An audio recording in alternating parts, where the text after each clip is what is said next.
じらせハウスへようこそ、あきです。今回は1階廊下 DIY 第3弾、廃材ベニヤで腰壁を作るということで、なぜわざわざ腰壁を作るのかと申しますと、それはオフランス風インテリアにひっそりと憧れているからであります。行ったことないくせに南フランスとかパリの古いアパルトマンとかいう言葉には非常に弱い純日本人のザ・主婦です。前回のドアモールディング塗装で若干それっぽい雰囲気に近づいてはいるものの、このオフランスとは程遠い真逆の激安コスパ建て売りを果たしてどこまでオフランスに近づけることができるのでしょうか。ボンジョー。あかん、オフランスに憧れすぎてオフランスがゲシュタルト崩壊してきた。さっさとやっていきましょう。こちらせハウス DIY チャンネルでは、大嫌いになってしまった映えない我が家を丸ごと DIY するポンコツ母ちゃんの奮闘を面白おかしくお届け。チャンネル登録お願いします。というわけで、まずオフランスに近づくために使用するのは第1弾で解体したこちらのモンスター収納。こちらから出たこの 4mm 厚のベニヤ板、そう廃材です。7年間収納の背板として誰からも見られることなく、ひっそり日陰で活躍していたベニヤちゃんたちには、今回こちらのなんと玄関を開けてすぐ目に入る場所、訪れる人すべての目に留まるこの壁一面のゴールデンゾーンで、地下から地上へと降り立ったアイドルのごとく思いっきり輝いてもらいましょう。はい、早速そのベニヤを切り刻んでいきたいので、寸法と何やらノートを見ながら印を打ってますが、見づらそう。こちらがせっかちでズボラな私が殴り書きしたその設計図、見づら。その上しっかり測って書いたはずなのに、数字にめっぽう自信がないため、結局毎回直接確認。意味あるのかこの設計図。そして今ベニヤに結構な時間をかけて必要枚数分等間隔に線を引きましたが、このガイドを切りたい幅に設定してしまえば、線がなくても同じ幅で何枚も切り出すことができることに後から気づく。つまらぬ線を引いてしまった。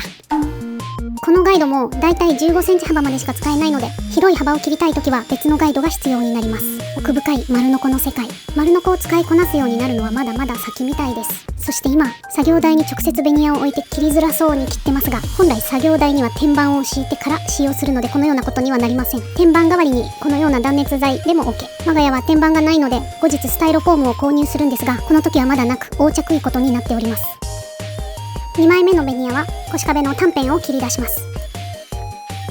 なんとか最後の1枚まではいけたけど、さすがにこの細さ安定しない。どうする。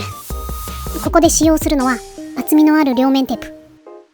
廃材の中から引っ張り出したなんとか使えそうな板に両面テープでベニヤを貼り付けます。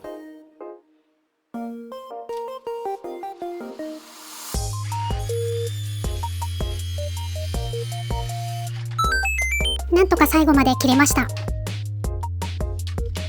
こうして廃材ベニヤからぴったり同じサイズのたくさんの材料を切り出すことができました。丸ノコってすごい。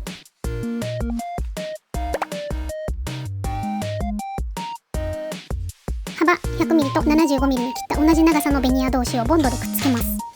腰壁の内側、露出する部分は切りっぱなしではかっこ悪いので、サンディングして斜めに面を取ってあります。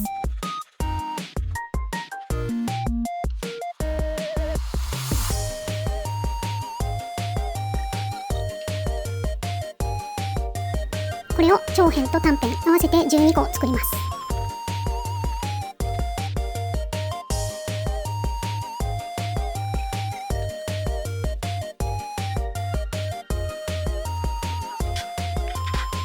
子供たちの帰宅ラッシュです。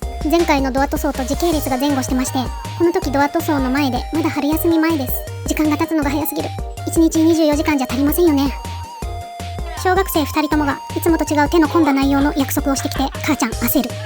一旦中断です。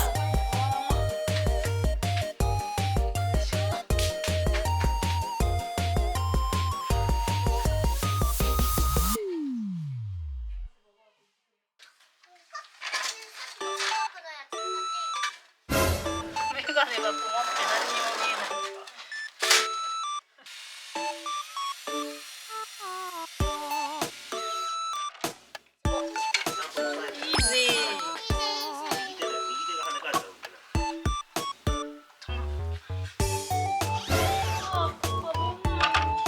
この日は日曜日。子供の動向に気をつけながら作業していきます。ボンドが乾いたので、このスライド丸ノコでくっつけた板の端を45度に切っていきます。スライド丸ノコはこの時初めて使いました。見た目はとっつきにくいですが、普通の丸ノコに比べてとても簡単です。角度の調節も非常に簡単。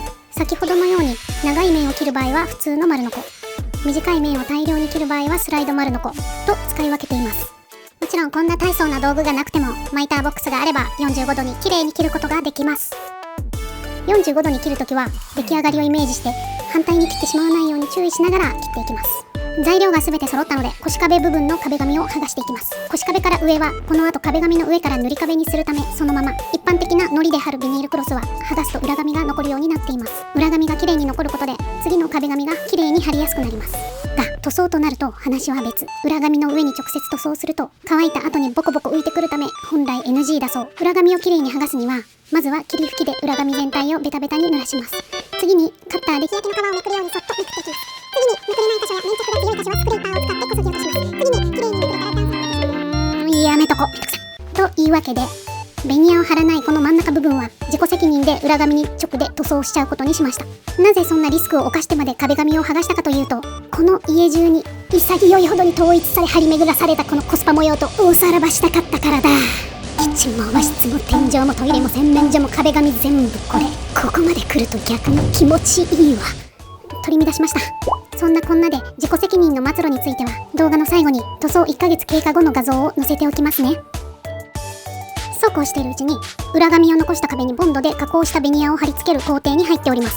ボンドで貼り付けたらピンネイラで仮止めします。ピンネイラがなくても隠し釘と金槌で代用できるのでご安心ください。隠し釘の方が保持力はあるので少ない本数で済みますよ。とはいえ下地は石膏ボードなので釘やピンでは保持できません。あくまでボンドがメイン、釘やピンは乾くまでの仮止め用途です。ボンドをたっぷりとつけてしっかり押さえます。またボードの向こうには電気の配線が走っているためあまり長い釘やピンを使わないように気をつけます。